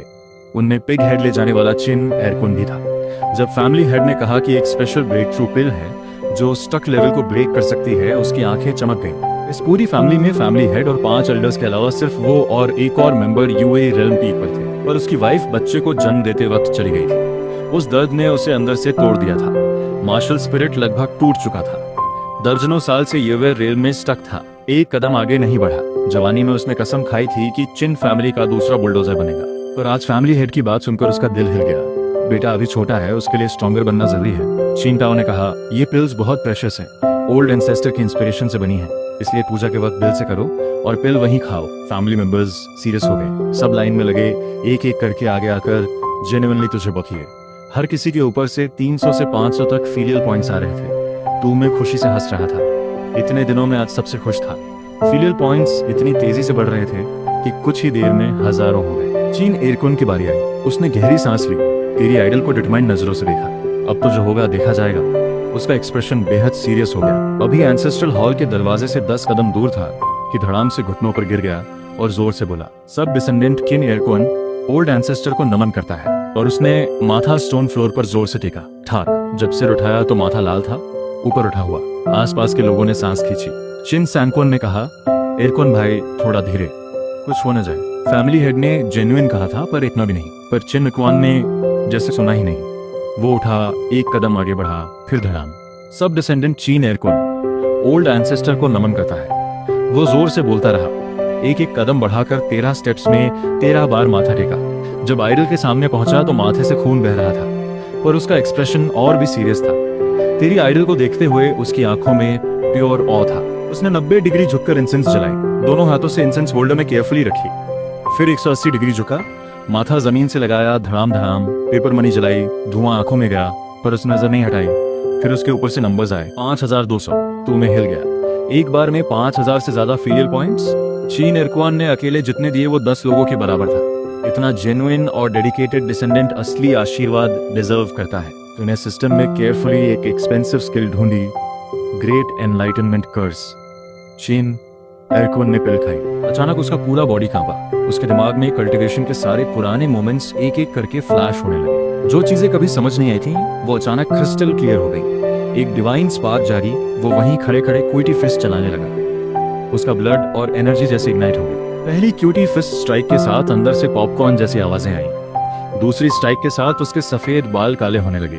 जब 18वीं स्ट्राइक कंप्लीट हुई, वो 30 साल के जवान मर्द जैसा दिखने लगा। पूरे बॉडी से एक पावरफुल ऑरा निकल रही थी। सब एल्डर्स की आंखें फटी रह गईं। ग्रैंड वुज़ोंग चीन टाओ का मुंह खुला रह गया। उसे यकीन नहीं हो रहा था कि चीन एयरकुन ने बिना क्लोज्ड डोर कल्टीवेशन के वहीं खड़े खड़े ग्रैंड वुज़ोंग लेवल हासिल कर लिया। ये तो ओल्ड एंसेस्टर का मिरेकल है। चीन टाओ ने एकदम तेरी आइडल की तरफ देखा। आंखों में पूरा ऑ था। अब उसे पूरा यकीन हो गया था। ओल्ड एंसेस्टर 1000 साल से गए थे, पर चीन फैमिली की क्वाइटली रक्षा कर रहे थे। जब तक जेन्युइन ऑफरिंग होती, ओल्ड एंसेस्टर का आशीर्वाद मिलता था। ये ओल्ड फॉक्स अपने दिमाग में तेजी से कैलकुलेट करने लगा कि फैमिली को आगे किस डायरेक्शन में ले जाना है, और वो डायरेक्शन ओल्ड एंसेस्टर के डिवोशन के बिना पॉसिबल नहीं था। चिन एयरक्वन का एग्जाम्पल देखकर सब फैमिली मेंबर्स एक्साइटेड हो गए। चिन टाओ ने तुरंत माहौल का फायदा उठाया और कहा, सब चिन एयरक्वन से सीखो, दिल से ओल्ड एंसेस्टर की पूजा करो, तभी पिल काम करेगी। पर फैमिली मेंबर्स ने बात का मतलब ही उल्टा समझा। सबकी नजरें पिल पर जम गई। उनके लिए पिल सबसे इंपॉर्टेंट थी, ओल्ड एंसेस्टर की पूजा तो बस एक फॉर्मेलिटी थी। चिन टाओ ने ये एटीट्यूड देखा और अंदर से हैरान हुआ। पिल देना गलती था, आगे जो हुआ वो एग्जैक्टली वही था जिसका डर था। पूजा एकदम कैजुअल हो गई। फिलियल पॉइंट्स के नोटिफिकेशंस आते रहे, 6, 8, 11। तू मैं दांत पीस रहा था। ये चिन टाओ सच में मुझे ट्रबल में डालने पर तुला है। इतना बड़ा कर्स वेस्ट हो गया। जो लोग बचे थे उनका हाल देखो। माथा ठीक से टेकने से पहले ही पिल मुंह में डाल ली और फिर गर्दन लंबी करके चीन एयरक्वन जैसा मिरेकल होने का इंतजार करने लगे। तू गुस्से से भड़क उठा। तूने उन सब पर नाइटमेयर कर्स लगा दिया। 1 महीने तक बुरे सपने में। ओल्ड एंसेस्टर को फूल मत समझो, मेरा भी एटीट्यूड है। जब चिन डोंग की बारी आई, उसने चिन टाओ का हिंट एकदम समझ लिया। वो सीधे एंसेस्ट्रल हॉल के बाहर से घुटनों पर आया और जमीन पे चेहरा रगड़ता हुआ आइडल तक पहुंचा। एक झटके में 5500 फिलियल पॉइंट्स। तू ओल्ड एंसेस्टर भी कंजूस नहीं था। तूने उस पे ग्रेट एनलाइटनमेंट कर्स लगाई। चिन डोंगडोंग एक झटके में क्विटी रेल्म पीक से यूएल रेल्म में एंटर कर गया। चिन फैमिली की यंग जनरेशन का सबसे पावरफुल बन गया। चिन टाओ ने सेटिस्फाइड होकर कहा, टॉप 10 प्रोडिजी रैंकिंग्स में अब चिन फैमिली का नाम भी होगा। चिन मेम ने हमेशा उन टॉप फाइटर्स की बात करती रहती है। उसे इनसे इतना क्या लगाव है? कौन सी लड़की नहीं चाहती जो हैंडसम हो, फिट हो और पावरफुल भी? चिन डोंगडोंग का दिल हिल गया। उसने सोचा, अगर टॉप 10 में से किसी को हरा दिया तो चिन मेम जरूर इम्प्रेस होगी। और सिटी लॉर्ड मैंशन का ज़ो तियानियो तो टॉप 10 में था ही। बस तुझे चुना। चिन डोंगडोंग की आंखों में फाइटिंग स्पिरिट जल उठी और वो निकल गया। चिन वहाई ये देखकर आगे बढ़ा उसे रोकने, क्योंकि जू टियानियो टॉप 3 में था और उसकी सोर्ड टेक्निक किसी मिस्टीरियस फ्लाइंग शिप से थी। पर चिन टाओ ने चिन वहाई को रोका और एक कनिंग स्माइल दी। चिन डोंगडोंग ने ओल्ड एंसेस्टर की टेक्निक्स इनहेरिट की हैं। शायद वो सच में जीत जाए। जब सब फैमिली मेंबर्स चले गए, तब चीन दहाई, चीन अरहाई और चीन सनहाई ने चीन अरक्वन और चिन डोंगडोंग का रिजल्ट देखा। अब इन तीनों को पूरी तरह यकीन हो गया, ओल्ड एंसेस्टर की पूजा में सच में कुछ है। तीनों ने अपने चेहरे जमीन पर रगड़े, दरवाजे से एंसेस्ट्रल हॉल तक माथा टेकते टेकते आए। जब तेरी आइडल के सामने पहुंचे तो तीनों के चेहरे खून से भरे थे, पहचानना मुश्किल था। सब एल्डर्स हैरान रह गए। चिन एयरक्वन ने देखा तो खुद भी बोला, ये तो मुझसे भी ज्यादा हो गया। पर तुम्हें अनइम्प्रेस था, क्योंकि तीनों के ऊपर से सिर्फ 250 पॉइंट्स आए। बाहर से जितना ड्रामेटिक दिखा, अंदर उतनी डिवोशन नहीं थी। तूने उन तीनों पर थ्रिलिंग ऑर्डियल कर्स लगाई। ये कर्स ब्रेक थ्रू तो होने देगा, पर रास्ता बेहद कठिन और डरावना होगा, जो आत्मा तक हिला दे। थोड़ी देर में तीनों खुश होकर चेंबर की तरफ दौड़े।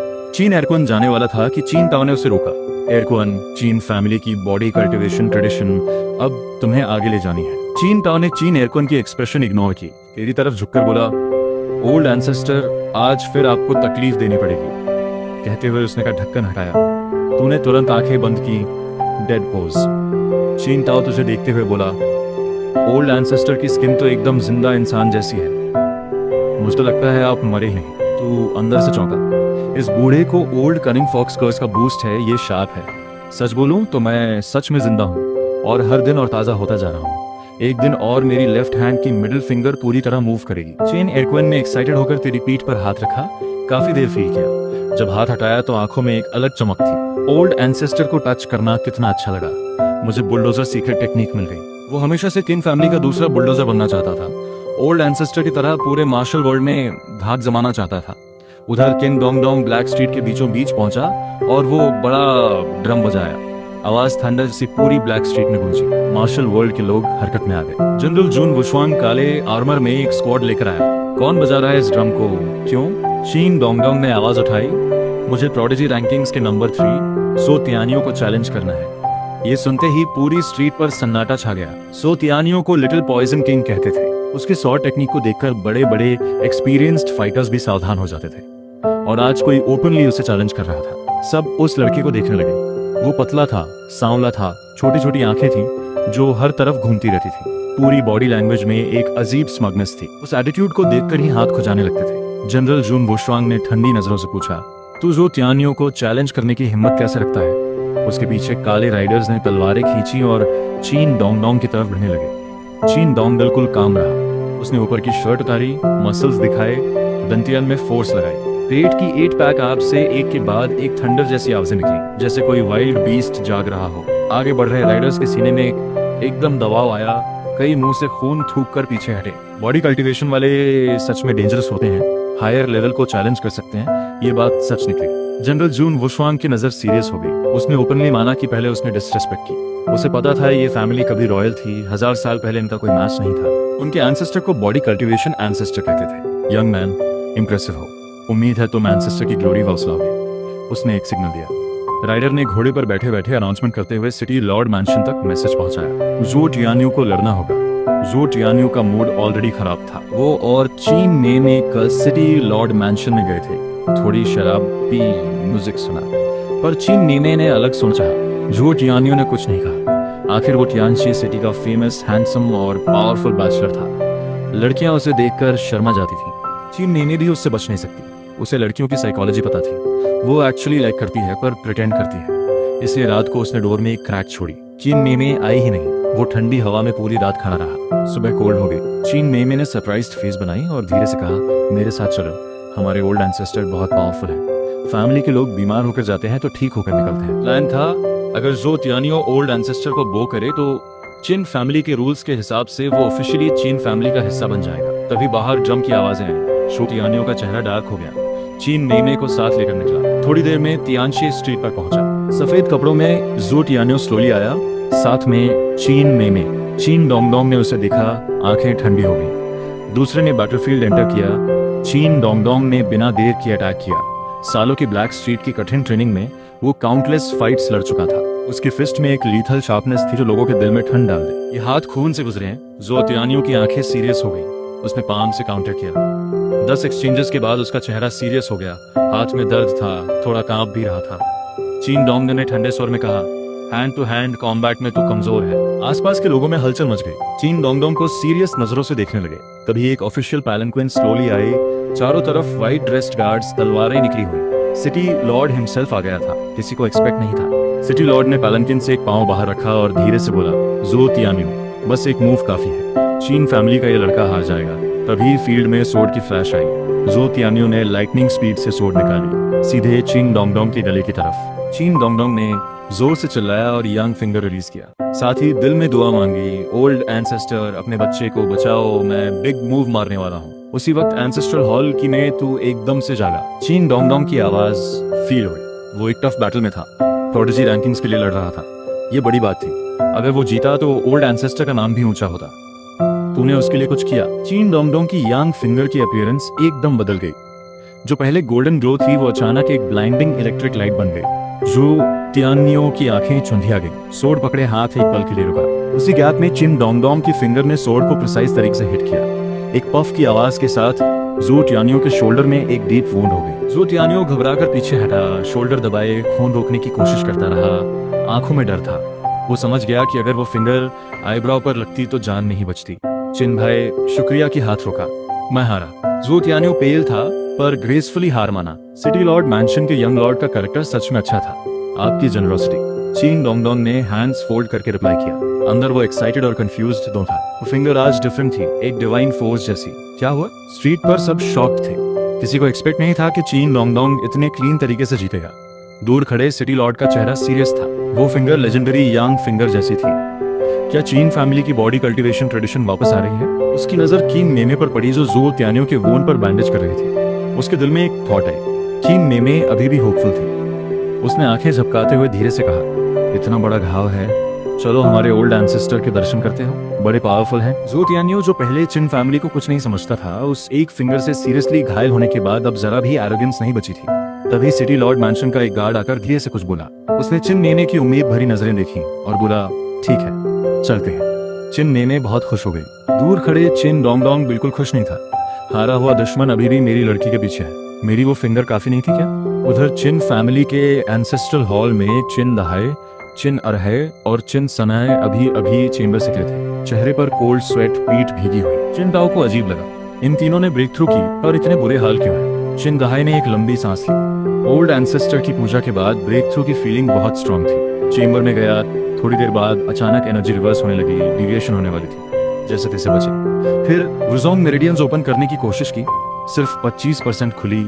आगे एनर्जी खत्म होने लगी। लगा अब गए। आखिरी मोमेंट में ब्रेक थ्रू हो गई, पर बेरली। चिन ताओ हैरान था। तुमने तो ओल्ड एंसेस्टर की पूजा की थी, फिर इतना मुश्किल क्यों हुआ? चिन दहाई ने मुंह बनाया। मुझे लगता है इसका ओल्ड एंसेस्टर से कोई कनेक्शन नहीं था। हमारा टैलेंट और फाउंडेशन मजबूत था, इसलिए हुआ। तू मैं गुस्से से जल रहा था। बेशर्म, अगर मेरा थ्रिलिंग ऑडियो कर्स न होता तो तू ब्रेक थ्रू कर ही नहीं पाता। तभी बाहर से ढोल नगाड़ों की आवाजें आई। एल्डर्स बाहर निकले। जनरल जून बुशवांग कांग्रेचुलेशंस दे रहा था, पर उसकी प्यूपिल एकदम से श्रिंक हुई। चीन फैमिली के पास 5 वजोंग लेवल फाइटर्स हैं। ये तो सिटी के टॉप फैमिलीज के बराबर हो गए। उसे तुरंत सिटी लॉर्ड को रिपोर्ट करना था। इतनी पावरफुल फैमिली ब्लैक स्ट्रीट की गलियों में छुपी है, जरूर कोई सीक्रेट है। जुजिन बुशवांग ने रिवॉर्ड दिया और राइडर्स के साथ जल्दी से निकल गया। चिंताओं ने दरवाजे पर चिन इरकोन के कान में धीरे से कहा। जुजिन बुशवांग की आंखें हर तरफ घूम रही थी। उसने हमारी पावर नोटिस की है। वो सिटी लॉर्ड को जरूर रिपोर्ट करेगा और इन्वेस्टिगेशन होगी। आज रात से पहले हमें कोई प्लान बना होगा। ब्लैक स्ट्रीट में रात को एक सरप्राइज मूव करना होगा। दोपहर में किन मेमे जू त्यानियों को लेकर वापस आई। साथ में एक बूढ़ा सर्वेंट था जिसकी आंखें धुंधली थी, कमर झुकी थी, पर बॉडी के अंदर एक टेरिफाइंग एनर्जी छुपी थी। अचानक उस बूढ़े सर्वेंट की आंखों में एक गोल्डन फ्लैश आई। उसने चुपके से जू टियानियों के कान में कहा, चिन फैमिली में कुछ है। यहाँ 2 ग्रैंड वजोंग है। जू टियानियों का दिल हिल गया। जो कमर सीधी थी चिन टाओ के पास पहुंचते ही झुक गई। चेहरे पर एक जेन्युइन और रिस्पेक्टफुल स्माइल आई। एल्डर्स, आपसे मिलकर बड़ी खुशी हुई। सुना है किन फैमिली के ओल्ड एंसेस्टर बहुत पावरफुल है। सोचा दर्शन करो, शायद जल्दी रिकवर हो। कीन टाओ ने सैटिस्फाइड नजरों से कीन मेमे को देखा। इस लड़की ने एक मूव में सिटी लॉर्ड मैंशन के यंग लॉर्ड को यहाँ ले आया। आज रात का प्लान और पक्का हो गया। शोटियानियो रात चीन फैमिली में रुकने वाला था, यही परफेक्ट था। चीन टाओ ने उसे वार्मली वेलकम किया, हाथ थामा। अरे आओ आओ। एक शानदार डिनर अरेंज किया। खाना पीना अच्छा हुआ, पर खाने के बाद चिन टाओ उसे एंसेस्ट्रल हॉल ले जाने की बजाय ब्लैक स्ट्रीट की उस मेसी गली की तरफ चल पड़ा। बोला, वहां से खुद पेपर मनी खरीद कर ऑफरिंग करो तो ज्यादा सिंसियर लगता है। बूढ़ा सर्वेंट पीछे पीछे था, हर मूवमेंट क्लोजली ऑब्जर्व कर रहा था। उसे लग रहा था इस फैमिली हेड में कुछ जरूर है, कोई हिडन एजेंडा है। स्ट्रीट पर राहगीर ये सीन देखकर हैरान थे। फिर चीन टाओ जो तियानियों को एंसेस्ट्रल हॉल ले गया। हॉल में पूरी सेरेमनी बड़े ठाट से थी। पूरी फैमिली इकट्ठा थी। दरवाजे पर भी टेबल्स लगी थी। जो टियानियो ने ये सीन देखा और इमीडिएटली अलर्ट हो गया। बस एक एंसेस्टर की पूजा के लिए इतना बड़ा सेटअप। उसने एक नजर घुमाई और चौंक गया। चिन फैमिली के आधे लोग यूएरएल पर थे। ये गिरी हुई फैमिली इतनी स्ट्रांग कब हो गई? उसने बगल में खड़े ओल्ड सर्वेंट से नजरें मिलाई। दोनों को एहसास हुआ चीन फैमिली सिंपल नहीं है, पर उन्हें पता नहीं था कि यह सब आज ही हुआ था। चिन टाओ ने सबको स्पेशली इसीलिए बुलाया था। चिन टाओ ने स्लोली कहा, हमारे ओल्ड एंसेस्टर ऑर्डिनरी नहीं है, इन्हें हर कोई नहीं वो कर सकता। जो टियानियो ने तुरंत रिस्पेक्टफुल एक्सप्रेशन बनाया। आपके ओल्ड एंसेस्टर सच में लेजेंडरी है, मार्शल वर्ल्ड का एक अमर सिंबल। आसपास के चिन फैमिली मेंबर्स प्राउड भी हुए और थोड़े इम्प्रेस्ड भी। ये आउटसाइडर होकर भी इतने जेन्युइनली बोल रहा है। कई लोगों ने चीन मेमे की तरफ होपफुल नजरों से देखा। चीन दहाई ने चीन मेमे को धीरे से ऑर्डर दिया, जू टियानियो को चीन फैमिली में लाना है, सन इन लॉ बनाना है। चीन मेमे ने जू टियानियो को देखा, हैंडसम, स्टाइलिश, जेंटल। शर्माते हुए बोली, मैं किन फैमिली के लिए सैक्रिफाइस करने को तैयार हूँ। किन दहाई सेटिस्फाइड हो गया। पास में किन डोम गुस्से से जल रहा था। किन फैमिली में इतनी लड़कियां हैं, सिर्फ इसी को सैक्रिफाइस क्यों करना है? डिनर के बाद चिन मेमे ने जू टियानियो का हाथ थामा और धीरे से बोली, चलो ओल्ड एंसेस्टर के दर्शन करवाती हूँ। तभी ओल्ड सर्वेंट ने जू टियानियो को रोका और कान में कहा, मुझे यहाँ कुछ अजीब लग रहा है, ध्यान रखना। फिर उसने एंसेस्ट्रल हॉल में रखी की तरफ इशारा करते हुए कहा, इसमें सच में ओल्ड एंसेस्टर है, मुझे खुद वेरीफाई करना होगा। चीन फैमिली के लोग भड़क उठे। हमारे ओल्ड एंसेस्टर को कोई आउटसाइडर नहीं देख सकता। चीन टाओ का चेहरा भी डार्क हो गया, पर ओल्ड सर्वेंट अपनी जगह से नहीं हिला। वो एंसेस्ट्रल हॉल के दरवाजे पर डटा रहा। सिटी लॉर्ड मैंशन ने उसे स्पेशली इसीलिए साथ भेजा था। उसे लगता था पूरी फैमिली में सबसे सस्पिशियस यही एंसेस्ट्रल हॉल था, और खासकर वो। उसने ठीक कर लिया कि खोले बिना नहीं जाएगा। हमारे यंग लॉर्ड की सेफ्टी मेरी जिम्मेदारी है। अगर इसमें कोई असैसिन हुआ और उन्हें कुछ हो गया तो कौन जिम्मेदार होगा? चिन दहाई और बाकी एक दूसरे को देखने लगे। सबकी नजरें चिंताओं पर। चिंताओं ने थोड़ा सोचा, फिर मुस्कुराया। ठीक है, अगर देखना है तो दिखाते हैं। कहते हुए उसने पीठ पीछे हाथ किए और चुपके से मार्दो का सिग्नल दिया। चिन दहाई और चिन इरकन दोनों ने देखा और दोनों चौंके। फैमिली हेड इतना रूथलेस कब हो गया? तो मैं अंदर से इम्प्रेस था। चीन टाओ, तू काफी कनिंग और रूथलेस है।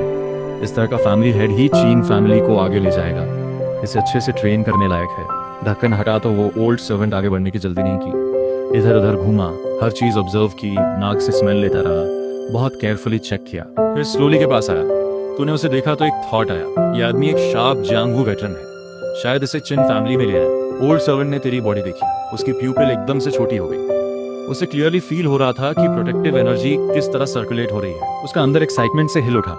उसने जीवन भर इसी अल्टीमेट लेवल की बॉडी कल्टीवेशन को खोजने की कोशिश की थी। कई गैंग्स तोड़े, काउंटलेस सीक्रेट मैनुअल्स लिए, पर कामयाब नहीं हुआ। आज सामने लाइव एग्जाम्पल था, वो अंदर से शेक हो रहा था। चीन टाओ ने चीन एयरकून को सिग्नल दिया, इस बूढ़े को यही खत्म करना होगा, ये बहुत ज्यादा जान चुका है। तभी तूने अपना मूव किया, betray and serve curse. Old servant का बॉडी एक सेकंड के लिए कांपा, उसका एक्साइटेड फेस एकदम न्यूट्रल हो गया। वो ऑब्जर्व करने का एक्ट करता रहा। साथ ही उसने चिन ताओ को सीक्रेटली मैसेज किया, ताओ भाई, चिन फैमिली में और फाइटर्स चाहिए, ग्रैंड वुजोंग लेवल का डील करोगे?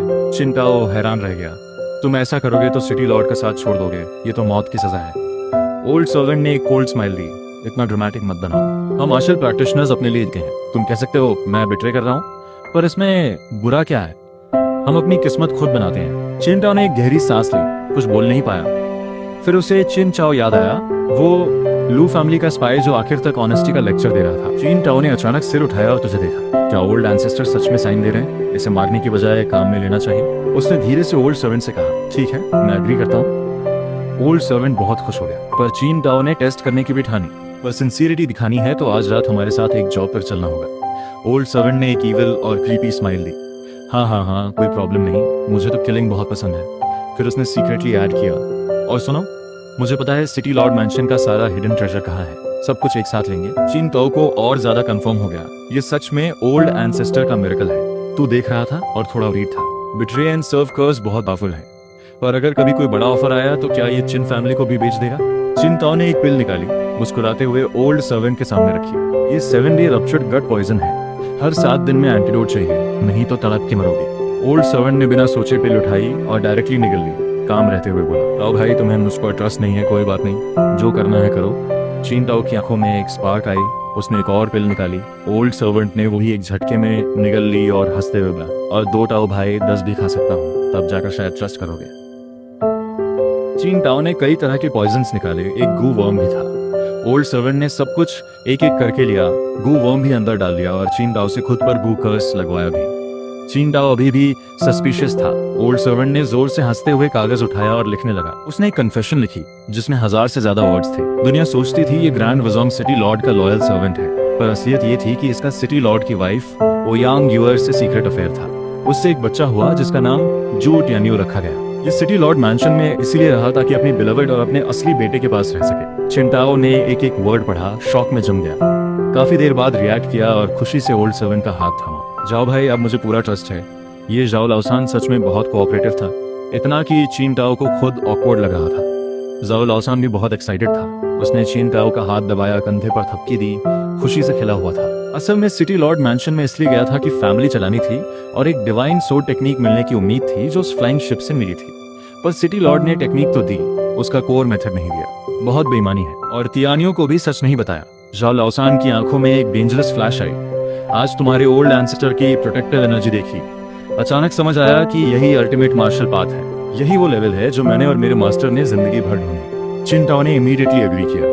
हमारे ओल्ड एंसेस्टर सच में ग्रेट थे, जीते भी ग्रेट रहे और हमें लेगेसी देकर गए। जाओ लाओसान ने जेन्युइनली सिर हिलाया और एक लॉन्ग साइड ली। मेरी भी यही सोच है, पर दुर्भाग्य मेरा सरनेम जाओ है, चिन नहीं।